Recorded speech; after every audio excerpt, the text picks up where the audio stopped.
अस्सलाम वालेकुम। आज की ये वीडियो खुसूसी अहमियत की हामिल है और इस वीडियो से यकीनन आपको अंदाज़ा हो जाएगा कि चार सू मुस्लिम लीग नून के मीडिया सेल और उनके चंद तनख्वाहदार सहाफ़ियों की जानिब से जो ये प्रोपेगंडा किया जा रहा है कि अब इमरान खान साहब का बचना मुश्किल नहीं बल्कि नामुमकिन हो गया है। तो इन तमाम तर अफवाहों की हकीकत आज की इस वीडियो में आपके सपुर्द करने जा रहा हूं और यकीनन इस वीडियो में चंद इंटरेस्टिंग मालूमात भी मैं आपकी खिदमत में पेश करूंगा जिससे आपके लिए हंसी रोकना नामुमकिन हो जाएगा। ये तो कहते हैं ना कि इमरान खान साहब का बचना मुश्किल ही नहीं बल्कि नामुमकिन है, तो मैं कहता हूं कि आपके लिए हंसी रोकना मुश्किल ही नहीं बल्कि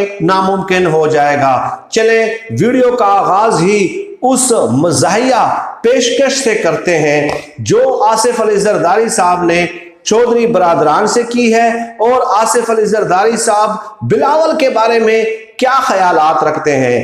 पहली बात तो ये कि चौधरी शुजात साहब के साथ जो आसिफ जरदारी साहब की मुलाकात हुई है उसमें आसिफ जरदारी साहब ने पेशकश की है कि हम परवेज इलाही को वजीर आला बना देंगे, हम परवेज इलाही को वजीर आला पंजाब बनाने की पेशकश करते हैं। अब ये बात यकीनन हंसी वाली है, इस पे मुस्कुराना चाहिए क्योंकि पूरे पंजाब असेंबली में 7 नशिस्तें हैं आसिफ अली जरदारी साहब की, 7 नशिस्तें। और ये जो अभी कंटोनमेंट बोर्ड्स के इलेक्शन हुए थे, पूरे कंटोनमेंट बोर्ड्स के इलेक्शन में एक भी नशिस्त पूरे पंजाब में पीपल्स पार्टी हासिल करने में नाकाम रही है, एक भी नशिस्त वो हासिल करने में नाकाम रही है। तो क्या इससे बड़ा लतीफा कोई हो सकता है? क्या इस बात में भी नहीं मुस्कुराना चाहिए? क्या इस बात में भी हंसी नहीं आनी चाहिए? और दूसरी जो ख्वाहिश है आसिफ जरदारी साहब की कि नून लीग से उन्होंने कहा है, बल्कि जो तनख्वाहदार सहाफ़ी हैं उनकी वीडियोस में देख रहा था कि नून लीग ने वजीर आजम की ऑफर कर दी है पीपल्स पार्टी को कि वजीर आजम आपकी तरफ से होगा। तो आसिफ जरदारी साहब कहते हैं कि जनाब ठीक है, बिलावल साहब वजीर आजम होंगे। अब मुझे बताइए कि पंजाब के 141 नशिस्तें हैं, पंजाब में इस पार्टी का वजूद तक नहीं है पीपल्स पार्टी का, और सिंध में ये कितनी नशिस्तें हासिल कर लेंगे? जितने 90% भी जीत जाएं तब भी बिलावल जरदारी जो है वो वजीर आजम नहीं बन सकते। तो क्या इस बात पे भी हंसना बनता है या नहीं बनता? ये बात भी क्या किसी लतीफे से कम है? तो इस तरह के तज्जिए और तबसरे किए जा रहे हैं और आपस में एक दूसरे से बगलगील हो रहे हैं, मिठाइयां बांटी जा रही हैं कि जनाब बस जो है ना इमरान खान साहब का जी का जाना ठहर गया, सुबह गया या शाम गया। तो ये मुस्लिम लीग नून के सहाफ़ियों और मीडिया सेल का अगर आप देख लें तो यकीनन आपको ये तासुर मिलेगा कि इमरान खान साहब ने तो सामान पैक कर लिया है। भाई वो अगर इन तज्जियों पे जाएं तो सामान पैक कर लिया और बनी गाला के या वजीर आजम ऑफिस के बस दरवाजे के साथ ही सामान पड़ा हुआ और वो निकलने वाले हैं। तो ये मजाक इन लोगों ने गुज़श्ता 3 साढ़े 3 सालों से बनाया हुआ है। अब नाजरीन इन लोगों ने डेफिनेटली आपने देखा कि गुज़श्ता चंद दिनों में कई इंपॉर्टेंट डेवलपमेंट्स हुई, इंपॉर्टेंट मुलाकातें हुई। मौलाना फजलुर रहमान साहब MQM के वफद से मिलते हैं, MQM का वफद जो है चौधरी बरादरान से मिलता है, शहबाज शरीफ से मिलता है, आसिफ जरदारी और शहबाज शरीफ साहब की मुलाकातें होती हैं और इसके अलावा आसिफ जरदारी और चौधरी बरादरान की मुलाकातें होती हैं। तो इससे इन लोगों ने जो है ना बगलगीर होना शुरू कर दिया कि बस अब तो खत्म हो गई है, अब तो game is finished, game is finished. तो बात यह है कि आसिफ जरदारी साहब ने जो है ना चौधरी बरादरान को भी ये पेशकश की है कि जनाब आप वजीर आला अपना बना लें, हम आपको वजीर आला परवेज इलाही को दे देते हैं। तो उन्होंने कहा कि अपोजिशन में इस कदर इख्तिलाफात मौजूद हैं, आप अपने इख्तिलाफात पहले ख़त्म कर लें, अपने इख्तिलाफात आप पहले ख़त्म कर लें, उसके बाद आप हमें ऑफर करें। यानी ये करारा जवाब दे दिया।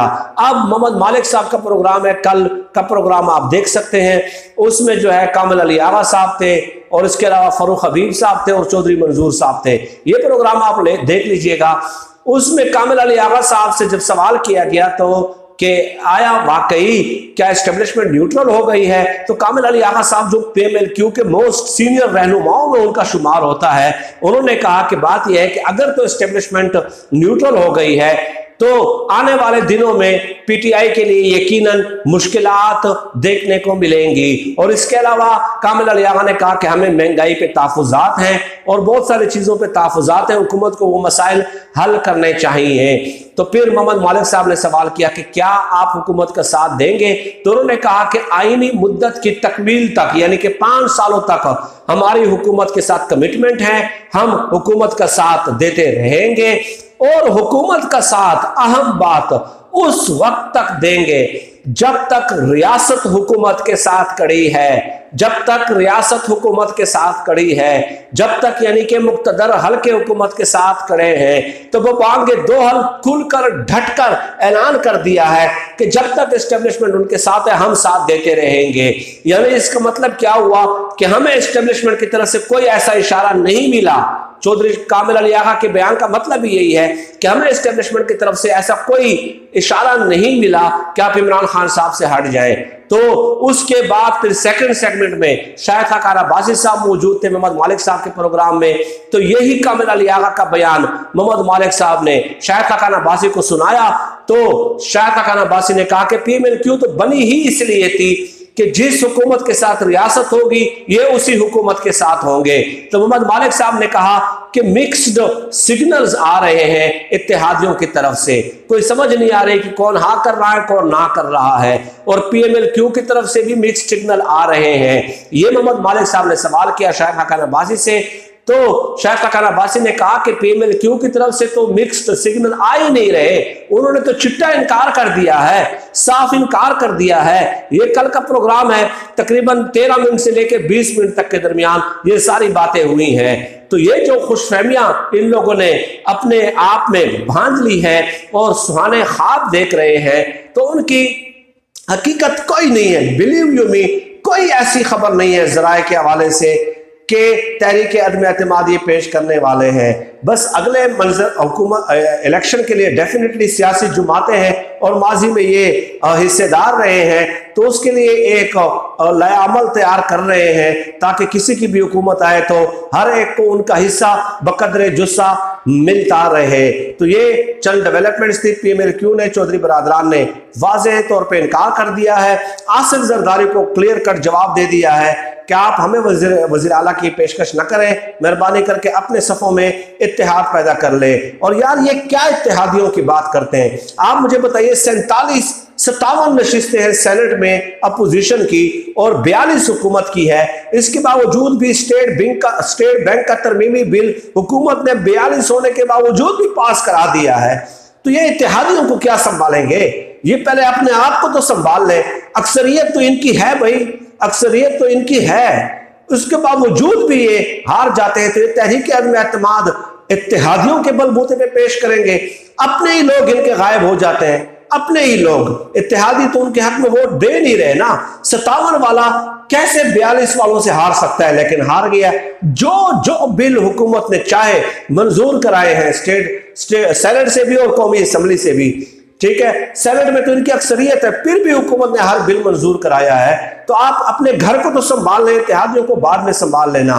तो ये महज एक पॉलिटिकल स्टंट है। पॉलिटिक्स में यह है कि तस्वीरों की हद तक अपने हल्के के आवाम को दिखाना है कि हम देखें आपके लिए तक दो कर रहे हैं, भागदौड़ कर रहे हैं। सिर्फ इतना ही है। मुस्लिम लीग नून के मीडिया सेल पे तनख्वाहदार सहाफ़ियों पे न जाना, जागते रहना, इनाते न रहना। फिर वक्त नाज़रीन, आज की इस वीडियो में इतना ही। अल्लाह पाक से दुआ है कि अल्लाह पाक हमें खल्क़ खुदा के लिए आसानियाँ पैदा करने की तौफ़ीक़ अता फरमाए। आमीन या रब्बिल आलमीन।